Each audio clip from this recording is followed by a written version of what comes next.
In June of this year, the Southwest Zone of Independent Petroleum Marketers Association of Nigeria, IPMAN, made an indication that pump price of premium motor spirit will change at the fuel stations owing to circumstances that have prevailed on their operations. Fast forward to present times, that impacting circumstance plus the geopolitical tension between Russia and Ukraine has persisted. Following those pronouncements by IPMAN, the market reacted. Queues returned to the streets of Lagos and other parts of the country, plus the Federal Capital Territory, which had had a protracted tail. So unfortunate is what's happening in Abuja, and nobody is like government as if nobody's just there to correct your thing. Has it become normal? Has it become law that this has to be in Abuja? Supplies started taking a hit as truckers started withdrawing services for reasons put on the high cost of diesel.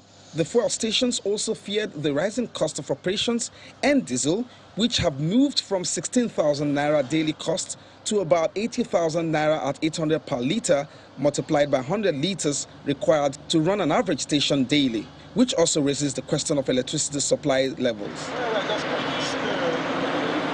Soon, the outcome of the fuel stations became excruciating. The federal government had to find a solution, prompting the president to approve an extra 10 naira for transportation. Reprieve came, but was short-lived.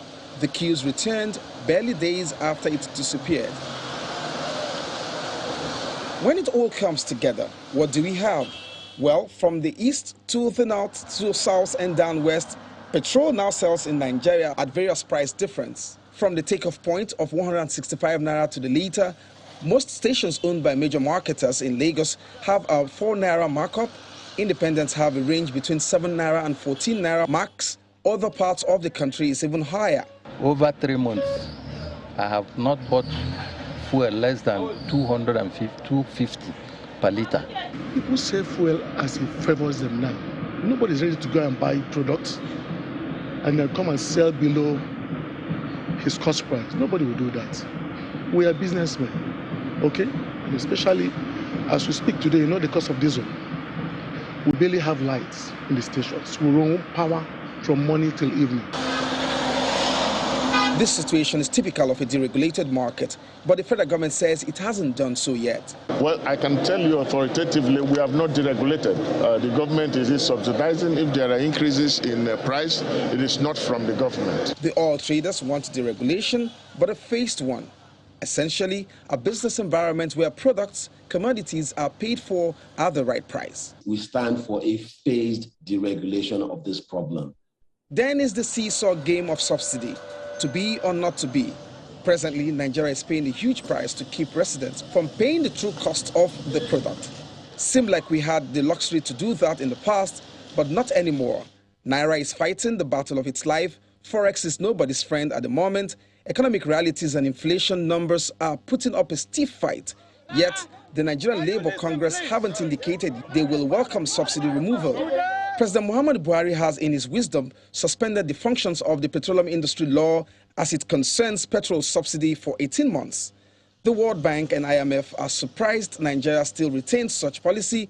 The downstream regulator and the players are still looking up the workings of the new law.